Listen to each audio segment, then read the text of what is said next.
Bonjour, chers internautes d'Afrique, d'Asie, des États-Unis et de l'Océanie.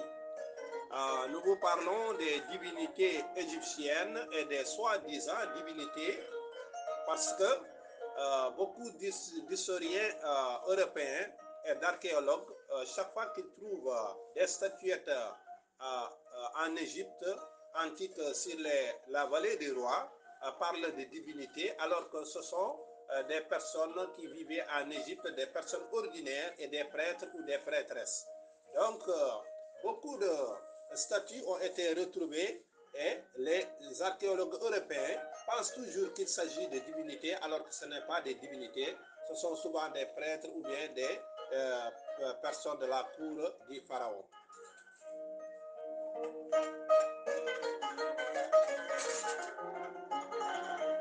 À cela s'ajoute la difficulté chez les Européens, les historiens européens, à comprendre les hiéroglyphes et à les transcrire et à les traduire parce que eux, ce n'est pas une langue européenne.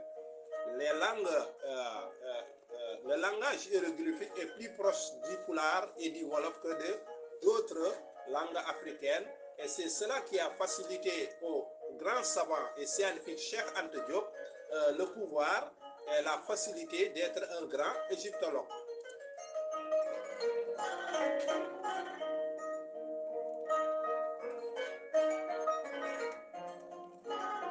Il en est ainsi du nom des divinités Ra et Ré.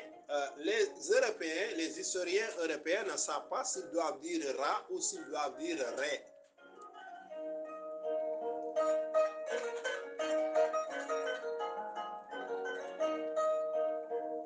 Mais il en est une vérité à laquelle on ne peut pas avoir des objections ou des contre-vérités, c'est que Ramo et Ramader est un verbe pulaar qui veut dire scruter, observer le ciel pour en tirer un présage funeste ou néfaste ou bien positif. Scruter les constellations, et c'est là qu'est venu le terme pyramide qui est appelé en pulaar Fawru Ramude.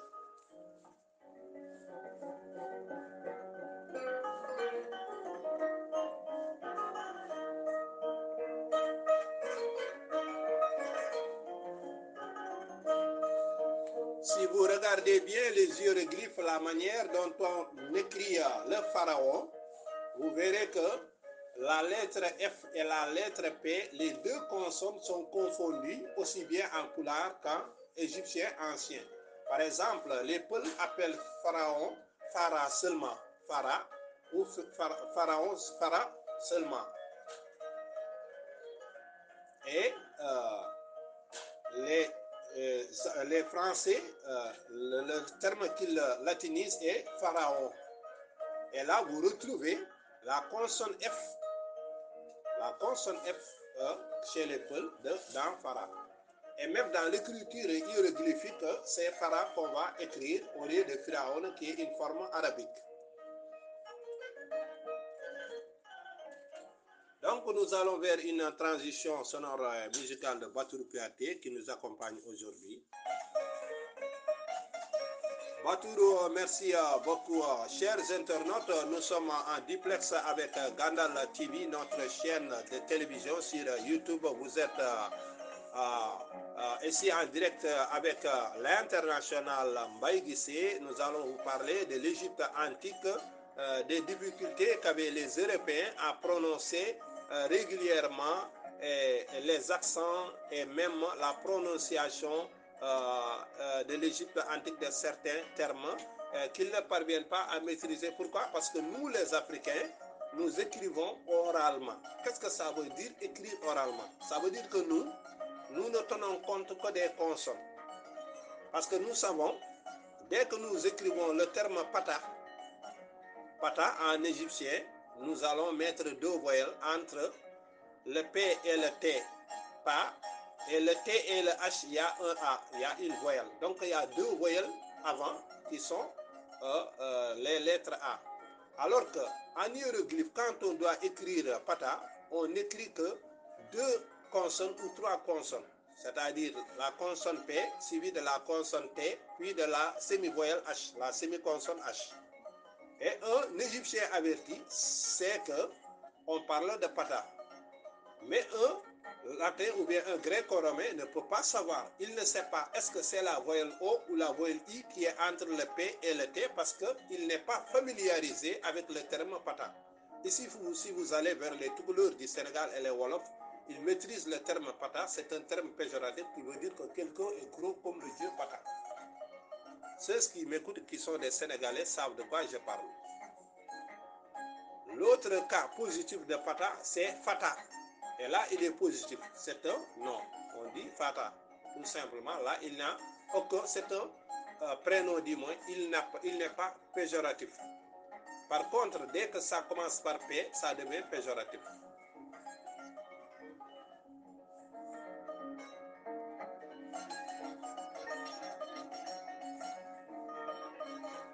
Donc, de la difficulté des Grecs ou bien des Européens, des Occidentaux, par exemple, de transcrire fidèlement les hiéroglyphes entre Ré ou Ra et dire que la divinité Ré ou Ra, alors que la divinité Ramoudé, ce sont des termes Peul. C'est là qu'est venu d'ailleurs le mot pyramide. Pyramide qui veut dire Faourou Ramoudé. Faourou en pulaar, ça veut dire le grenier. Ramadé, ça veut dire observation. Observer, scruter le ciel, regarder pour la question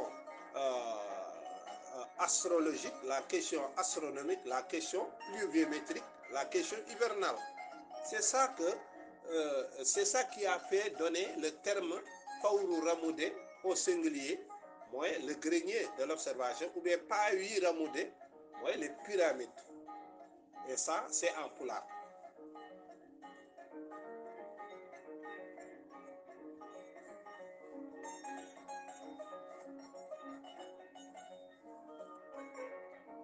Donc, ce sont des prêtres peuls qui ont assigné à chaque coin des pyramides une constellation. Par exemple, les peuls de nom de famille So ont assigné le côté sud des pyramides de Képes à la constellation du Scorpion. Et pourquoi cela? Parce qu'on a assigné au clan So le nom de famille So, S-O-W, chez les Toucouleurs et les Peuls. On leur a assigné tout ce qui est sacré, on dit ça en pulaar, tout indi fulbe. Le sacré chez les Peuls, le sacré des Peuls a été attribué au nom de famille So, à la branche So, au lieu qu'elle soit attribuée à la branche Diallo ou bien à la branche K ou bien Bari. Donc, la connaissance des pyramides nécessite aussi une connaissance astrologique et astronomique. Ce que certains Européens veulent, par exemple, sont des historiens, ils veulent parler de l'Égypte alors qu'ils ne maîtrisent pas l'astrologie et l'astronomie africaine. Ce n'est pas possible. Il faut que nous possédions, nous reprenons ce qui nous appartient, comme l'a dit Cheikh Anta Diop. Et nous sommes à l'anniversaire de sa mort. Et nous sommes à l'anniversaire de la mort, du décès de Cheikh Anta Diop, qui est un grand savant, un grand scientifique. Donc nous allons vers une transition de Batourou. Mesdames et messieurs, restez à l'écoute, on continue notre émission.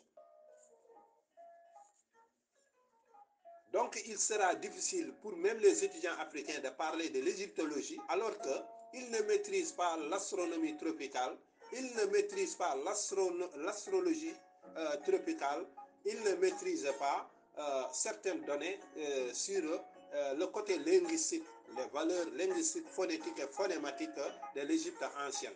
Et là, s'il y a une langue ou deux langues à tenir en considération pour comprendre l'ancien égyptien et les hiéroglyphes, n'oubliez pas le pulaar et le wolof.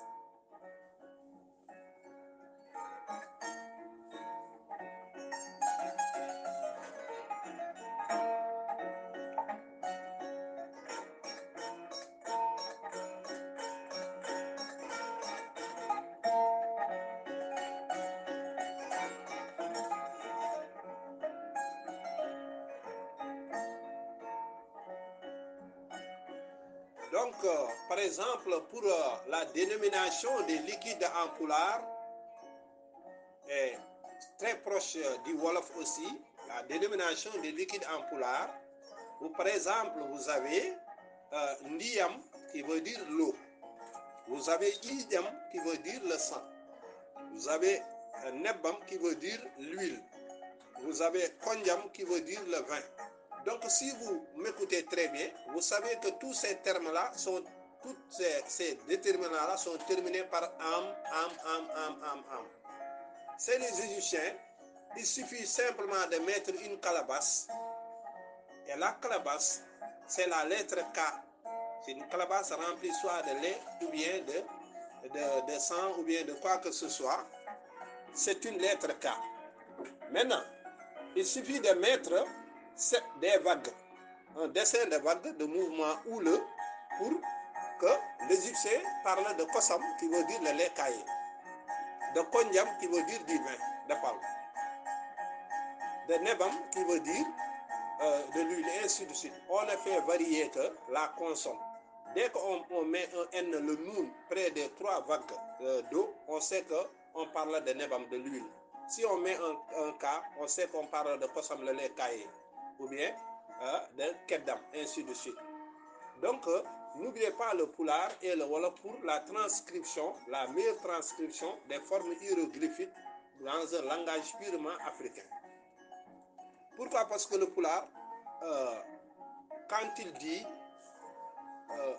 pour les formes sinueuses, les formes globulaires et les formes circonfériques, a toujours un déterminant. Par exemple, quand quelque chose doit contenir un volume comme le ventre, on dira nous. Donc il suffit de mettre un R, un Ré pour savoir qu'on parle du ventre. Ré, dou.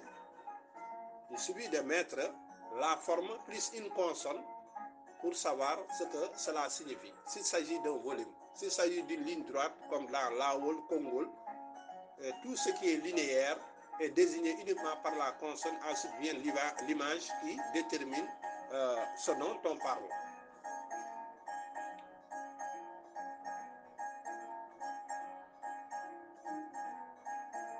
Donc les Grecs qui courent derrière, ou même les Français, les Européens qui courent derrière les hiéroglyphes et qui prennent 3 ou 4 consonnes pour les transcrire, ont des difficultés parce que ce ne sont pas des Africains.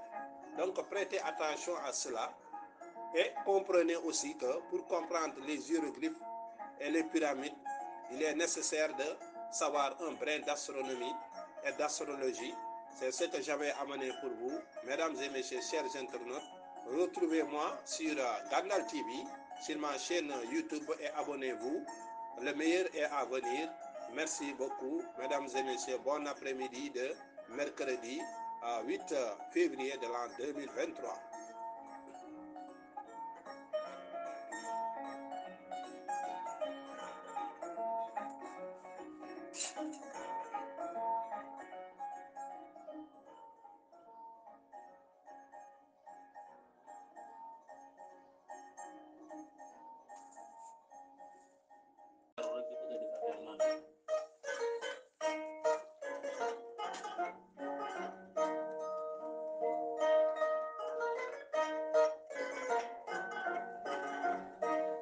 Bonjour, chers internautes d'Afrique, d'Asie, des États-Unis et de l'Océanie.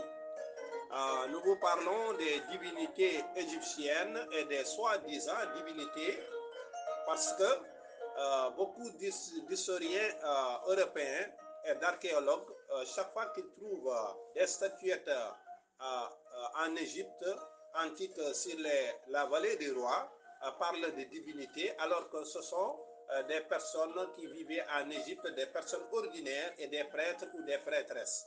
Donc, beaucoup de statues ont été retrouvées et les archéologues européens pensent toujours qu'il s'agit de divinités.